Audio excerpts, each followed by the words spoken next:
Good afternoon, Lyndon. How are you? I'm good, Martin. Yeah, good to meet. Likewise, likewise. Really excited about today's conversation. For the benefit of the audience, it would be great if you wouldn't mind giving a bit of background on yourself, your experience and value in the value space. Anything else you think could be interesting for the audience? Okay, sure. I think I counted the other day, I totaled about 28 years in data and infrastructure technologies. Wow. So I started out my career at Anderson Consulting, now Accenture. I did 12 and a half years with Accenture in the IT strategy practice and pharmaceuticals and technology. Moved on from there to help found a small startup that was focused on data and infrastructure in the UK. Did 5 years there, and then 3.5 years with a US startup with an open source tool around content management systems. And then I've been at Confluent for 7.5 years, Wow. leading their value consulting practice. So you went from studying neuroscience to consulting. I did, yeah. I did a 1 year master's in neuroscience that was potentially the first year of a PhD, and I had a little moment of should I go and work in the city and earn some money, or be Fair stuck enough. doing kind of quite a solitary PhD for the next 3 years. And I opted to go and join Anderson Consulting. It looked Brilliant. a lot of fun at the time. Great firm. I'm of that generation. I still remember when it was called Anderson Consulting. I remember when they changed their name to Accenture. Mm. Great firm. Did you get into the value space, business value at Accenture, or were you focused more on just the IT consulting side? It's a good question. I did a lot of IT strategy at Accenture, and normally that would have an element of a business case to Mm, justify some sort of transformation. And in putting business cases together, I mean, kind of fundamentally, I guess, it's value value. engineering, value consulting. But I didn't see it as a specific kind of value. I didn't see value consulting or value engineering as separate at that time. But for sure, that was a great foundation in the certainly the financial modeling around business cases. Was it even called value engineering at the time, or was it called something like process audit or one of these older older names?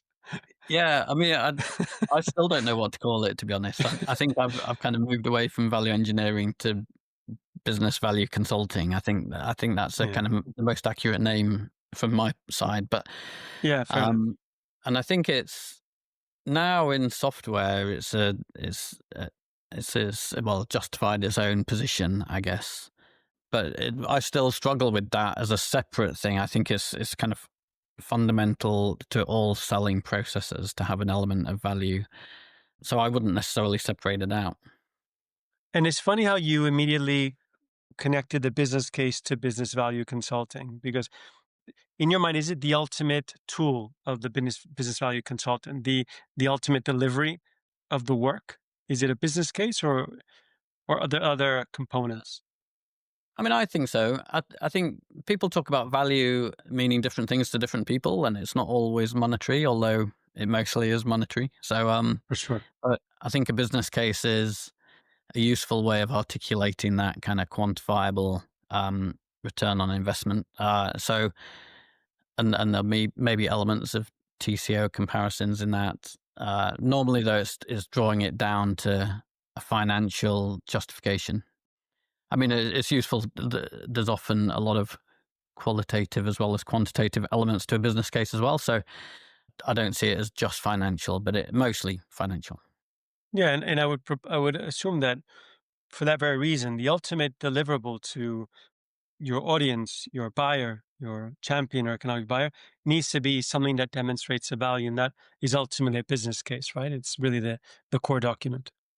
Yeah, I think that's right. And a business case is it's a story, really, isn't it? It's not just a Exactly. num or like an ROI or TCO, just a single number that will never land. It has to be the whole story and the buy-in and the journey to get there. And you started. I looked a little bit about at your LinkedIn history, and so you've been at Confluent for about 7 years. You said. Yeah, that's right. But just over 7 years, short of 8. And so you must have, you know, lived through an incredible growth trajectory. I mean, I think it was at 25 million ARR when you joined. Yeah, roughly. And I was, yeah, employee number 150 globally, I think, number 12 in EMEA. And Wow. we're now over 3,500 people, over a billion run rate revenue business. So yeah, a lot of change. It's kind of every 2 years or so, it feels like a very different business to the one when you look back. So Yes. it's been fascinating. A good friend of mine once said it's like living inside a Harvard Business Review case study. And, Well, but it's an amazing business, so I feel very fortunate to be part of it. yeah. No, it's also the mark of a very successful business where, like you said, every 2 years it's a different company because of different stages of growth. Maybe even sometimes different teams, right? Different leadership teams or different teams that for different stages of growth. And so when you first joined, was there a value practice where you was value consulting your role, or were you doing other things? So I joined. I knew the global CRO and the guy heading sales in EMEA really well. They didn't hire me for value, although they knew that was one of the kind of tools in the bag. I helped set up some of the sales processes. I was even at that size and scale. I think the startup, the nature of a startup, you do a little bit of everything. So I was kind Tell me of about from it. sales to PR, kind of direct selling, and but I would always lead, especially the bigger deals. I'd always lead with a business case. So I tried to kind of build that into our process. In the early days of Confluent, though, I even helped put some of our marketing and messaging together, including customer journey slides and so on. Well, that can all be part of a business case, right? Like ultimately, it's very good. Just going back to the comment because obviously we're big into business cases. I'm sure you can imagine. It's one of those terms that it's not so clear in people's minds what it is, yet it's Mhm, such a ubiquitous part of business workflow. It's not just a sales tool; it's actually an internal decision making tool, right? It's mhm. used in sales to support a purchase of something, but equally internally, it's used to support the go ahead or not go, no go or no go of any sort of decision. And so, as such, you say the word business case, and everybody seems to have a different picture in their minds what it is. For some people, it's a spreadsheet. For others, it's a long form document. For us, it's our tool, of course. It's a really interesting scenario because I don't know that many other business workflow items that are so nebulous in people's minds, or at least Mm, so different in terms of what they actually represent. yeah, I agree that there is not a kind of necessarily a standard. In my mind, it's quite a simple thing. The kind of what's your current state? What's your target state? What's the investment to get there? What's the Yeah, return on investment? Where have you done it before? Can you show proof points? How are you going to measure the metrics for ongoing realization? It's kind of there's a structure. there's a structure, and it's not overly complex, and it really should be built into every sales process. Do you think sales reps do them justice today? I think it's mixed, probably like anything. I think the good sales reps kind of intrinsically know and try and understand the value to the customer. It's interesting when you're selling a bit of data infrastructure and kind of drawing that link between that and the return that that might help drive to the business. It's not always a direct relationship.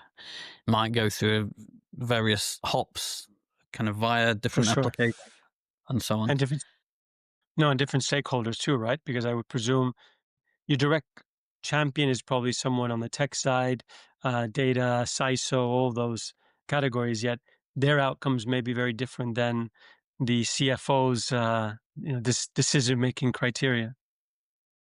Exactly that, and I think the that's one of the challenges is I think there's kind of various interpretations of this in terms of speaking different languages to different people in the organization, understanding what value means to them, what the value of a product may need kind of mean to them, and then drawing all that together and putting an overall case together. Normally, the case, I guess, is to the person holding the budget, but you obviously need to get a lot of champions kind of aligned along the way. And as it pertains to company specific, so at Confluent, for instance, running the business value team or business value, do you have a core set of Confluent specific principles when you apply business value? If you do, then how do you apply consistency across the team? Yeah, we're and Confluence constantly growing as we talked about earlier. So it's changing. We have gone to market with a core principle of TCO comparison. So the argument being we have an open source product actually that we have built out on top of, and we argue that we're more cost effective Mm, than self managing or running your own open source product. So we'll often do a TCO comparison to show we're more cost effective. And I would say that's baked into our sales process kind of very firmly. That said, we're constantly evolving that. So we look back and we see the company as having gone through three acts almost, like an act one, early days of Confluent, where we had a self managed product. Act two, we built that product out on the cloud and made it fully managed. And we're now in act three, where we have a full platform. And the value proposition for the full platform is quite different, is much more complete. So we're in the process of building that out. And I would say that's new to some of mm. our bigger deals. We've applied that, but we need to now embed that into the rest of the organization. And how do you manage your own bandwidth? I assume, every company that we work with or we've spoken to, the business value consulting team is always really thinly spread because it's a very scarce and dear resource and tends to be rightfully so applied to the large strategic deals. They're fewer in number, and while you've got a whole other segment or a couple of other segments, maybe smaller enterprise and mid market, where it's kind of the volume of the pipeline, but equally by virtue of each deal being relatively small, in comparison, don't get that kind of TLC from the BVC team. What are the guardrails in it? Because I'm sure as any BVC, you want to be able to support everybody, but how do you manage that? Yeah, it's a good question, and I struggle with this a bit because I never like to say no. I think we do have to prioritize ruthlessly on the bigger Yeah, account. We've had different thresholds throughout our history where we've said, look, we can't get involved on these smaller deals. You have to self serve. Here's the TCO material. We have invested in tooling in the past. I'm really interested in seeing whether what we can do in terms of pulling in AI tooling to help the field self-serve on for sure. business cases. That's a real kind of bugbear for me at the moment. I'm looking into that. We can Um, have a completely different conversation about that right. another Yeah. time. Okay. And then, so the bigger deals, so we will, for sure, we will prioritize our time based on the big deals and the really strategic deals. Not necessarily the biggest deals, but the ones where we think there's a really strategic relationship where that will grow. So as a team, that's where we do spend our time. But it's hard having exact kind of cut-offs of, I don't know, annual recurring revenue or so on, because clearly you can do small deals with strategic kind of like high potential For sure. customers. So And and that's largely just left to the team to kind of prioritize themselves. I was going to ask you, who makes that decision, that call? Is it the Well, we sales were, leadership? yeah, we partner in region with our sales leadership to have those conversations, and typically they will kind of ask the right questions of, are you focusing on this deal? And sometimes it's like, no, maybe I should be. But most of the time it's like, yeah, we're focused on those. And you typically kind of get a sense for where to kind of spend the time and effort. And what do you look for in a sales rep? Your partner in crime, so to speak, on those deals. What kind of attributes do you look for in those sales reps on the deals? Because I presume that there's a lot of synergy, a lot of complementarity between the BBC and the value seller. What are the main characteristics you Um, look for when that give you the highest win rate, so to speak? yeah, it's good. I've thought about this. There are some sales reps who are pretty self sufficient actually, and that Yeah, I'm fine with that. By the way, I'm tends to be the good. good ones. Yeah. Um, and the ones that aren't kind of totally reliant. There are reps who will throw things over the fence and expect you to do that for them, and that kind of sometimes works as well. I think the trait I love in sales rep is when you have that founder's mentality, which you often see, especially kind of early stage startup. You see in kind of everyone on the ground, really, like a real desire to win, as if it's their own business, and I love that. I feel Yeah, like it's great. I have that. So founders mentality, a kind of drive. I love it when they're smarter than I am, which isn't that hard in most cases. But where I'm learning from them, not the other way around. But yeah, I think and a partnership. A lot of I work best with our reps when it's a kind of a partnership and not a kind of master slave relationship. Of hey, can I do this for me? This needs doing. Yeah. I love that concept of a founder mentality because I mean I obviously speak at it from a founder led sales motion, but that hunger that you're doing it because out of just as if it were your own company. That's what you want. It's not Yeah, very often that you can find that, but it's a really nice, really good innate characteristic. It's not even a yeah. skill set; it's a personality Yeah, trait, right? yeah, you don't I don't think you learn that. You just kinda have it as a bit of passion and drive. Yeah, just being intelligent, kind of spotting, just reading the room, all the right traits. Do you tend to train the sales reps in some aspects of business value, or do you connect your role with outputs from something like MedPick? Yeah, both. I've always and again, partly because I've been around from relatively early days of the startup, I've always had a kind of hand in enablement and team enablement. We do a new onboarding school when people join, and we do a kind of kick off at the start of the year and then half year training sessions. And I'll often Hmm. be involved in providing those, giving presentations and so on. But also kind of aligning to MedPick and those good processes. And how often do you train? Do you do training sessions with teams? So globally, we'll do quite heavy training at kickoff and then half year in summer. And we'll typically get a kind of, I don't know, an hour slot in each of those to run sessions on business value. Very cool.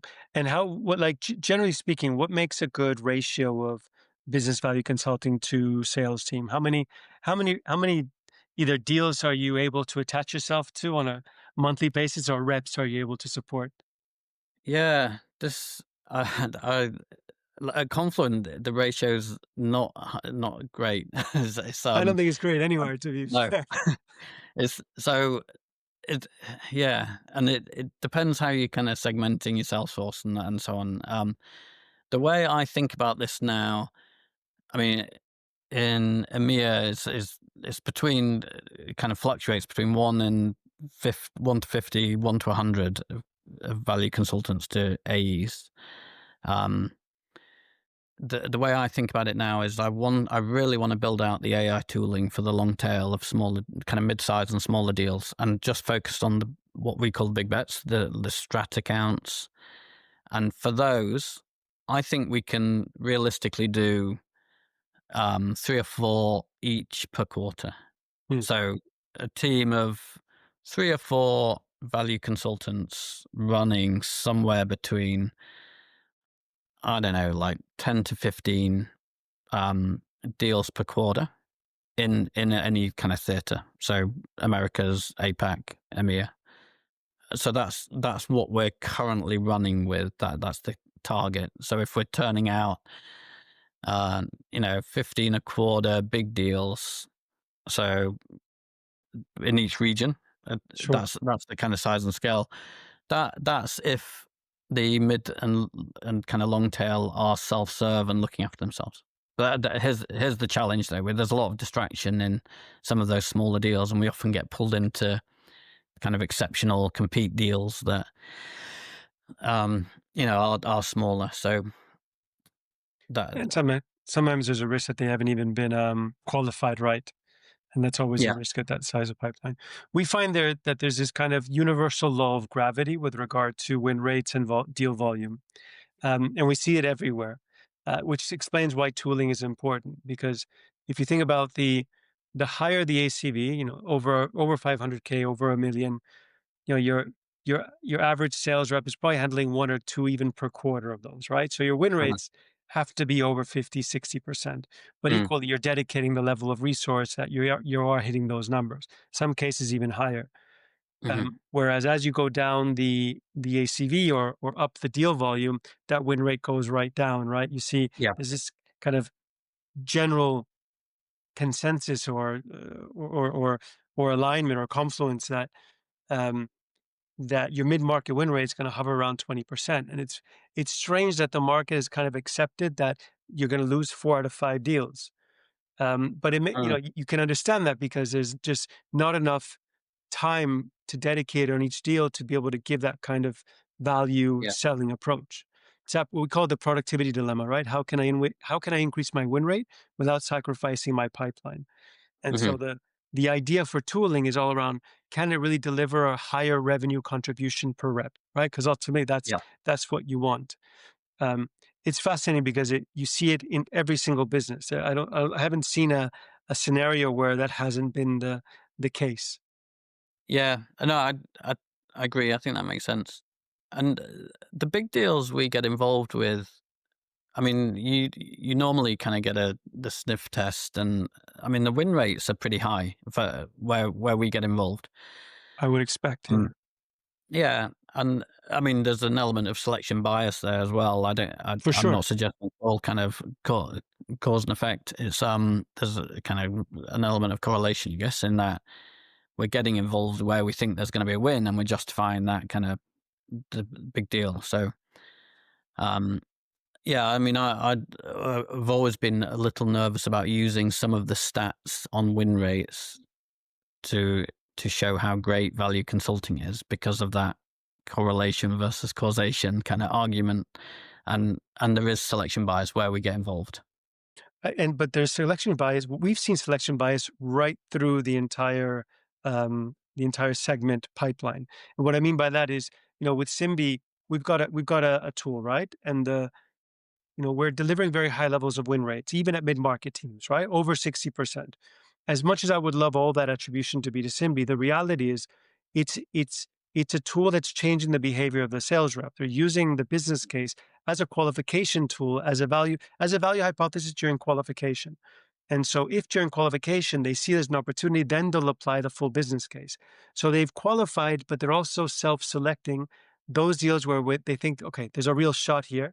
So they've chosen a deal. So it's not suddenly out of, a pre-qualified deal and then the win Yeah, rate. It's post-qualified and the rep thinks, okay, let me put a business case to this deal because it's got legs, right? yeah, And yeah, so but to be honest, if it delivers, it delivers, right? And at the end of the day, what something that also helps is for sales leadership to be able to then understand what are the deals that they're much more confident will close versus those that are in pipeline, but they're a bit kind of filler, right?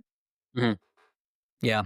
No, definitely kind of agree, and just useful to get the buy-in from the customer and socialize those numbers, So show the value before you show the kind of giving sticker shock on price and all those things. I think there's I mean, and the business case, and again, is just part of that story, but it's the overall story, isn't it? That you're delivering, and I think that's where the time and effort I see going into deals is in that kind of constantly tweaking that, reacting totally. to customer requirements and changes and reactions and what ifs and scenario planning, and that's where the And time is. frankly, if you've got your champion engaged in the business case with you, feeding back, you've got them vested in that story, Mhm. right? So they're going to feel much more confident in that story itself when they go and pitch it internally to their economic buyer. We see that a very natural, continuous growth in win rate as the business case has more and more engagement from the champion. That Mhm. will give a much higher percentage of win rate or likelihood of winning. If if a prospect or a champion has engaged in the business case and has been using it regularly. Yeah, no, I agree. And another trend I'm seeing, which is kind of interesting, but sometimes those business cases never actually get finished. So during a sales cycle, you might cut like 20 different versions of proposal and business case. And, what if it's 3 years? What if it's 5-year deal? What if now let's like cut the consumption rate by 75% because this is looking expensive? You may model it so much that by the time you actually get through and go through to procurement, you've kind of won the deal, Yes. but you left a version of the business case unfinished. And I've had new people join the team, and they've said, can I look at the great examples of proposals that you've put together, business cases that you put together?" And they often I show them what looks like drafts because it's in version 24, Yeah. um, but not finished. It's got comments all over it. But actually, that was good enough. It was kind of Yeah. served its purpose. So Yeah. Because I think that it's okay for a business case to be a draft. Because yeah, ultimately it's all hypothetical until you actually start delivering anyway, right? So yeah, the whole purpose of it, this is the value we both mutually feel as two parties, that of the value that can be created. Let's refine it to make sure that we've mitigated the risk, or identified all the variables, the factors, and made sure that it aligns with both our interests, or both our needs, and that we can kind of get behind. Then there will always be maybe a 20% margin of error, but you've reached a point where together you've used that as a document through which to actually get to a contract, right? yeah, exactly. Which is kind of very different. The world I started out, you would kind of print and laminate the business case and, Yeah. and hand it over. But these days it's very yeah, it's very iterative and often never gets finalized. But I had somebody the other day, I was having a conversation with somebody in the space, and he actually articulated very well. He's like, actually, there's two sales, right? There's a sale that, as a salesperson, you're involved in, and the sale that you never see happens, right? mhm, Because as a vendor, you're involved with certain individuals who have been charged with procuring this product. Could be, some manager or a VP or somebody who kind of owns the process but may not have total budget for it. mhm, So you've sold them into it, and then they have to go in and sell it internally. And that sale, oftentimes, vendors we don't see, we don't participate in. And so the better the business case, of course, the more secure that the messaging that you've helped craft at least gets brought up to the that second sale. yeah, yeah, I think that's right. And going back to your question about the AEs, the kind of the best A's they totally get that, and they'll Yeah, try and navigate and kind of go multi-threaded, understand all the politics, and tend to be really good at that. So yeah, understanding what's going on behind the scenes is key. absolutely. And Linda, now I got two more questions for you, if you don't mind.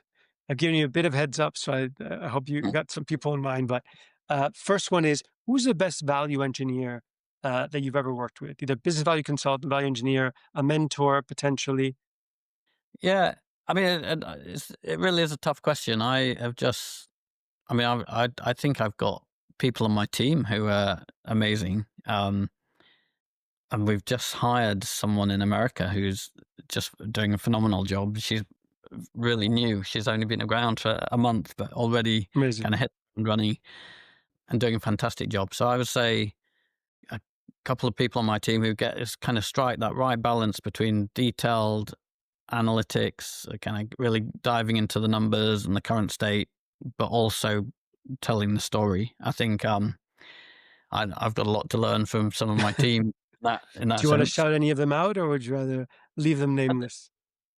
I've got Orit Meaden on my team, who's just doing a fantastic job on some of the big bets. Namia, the lady we just hired in America's only been with the team for a month, but will lead our business value consulting team for Americas.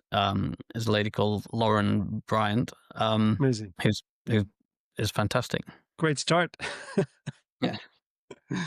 And it's the same question for your partners in the sale, the sales reps. Who are some of the best sales reps you've worked with?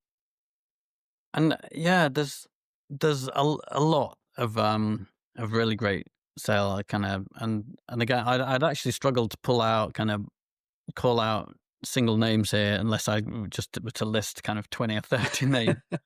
Um, I did work with the CEO of my startup that I'd left Accenture for, was quite a phenomenal salesperson, and she did an amazing job of just kind of reading people and anticipating what they required, and then just being the expert on that within kind of 2 or 3 meetings, and really leading with insight and being that kind of trusted advisor. All the things that good salespeople do naturally. But within Confluent, I've worked with some fantastic salespeople, and I mean I we're can we're imagine. lucky with a good product. But yeah, Brilliant. Lyndon, thank you so much for your time today. Fascinating. yeah. Thank you, Martin. It's nice to talk. Cheers.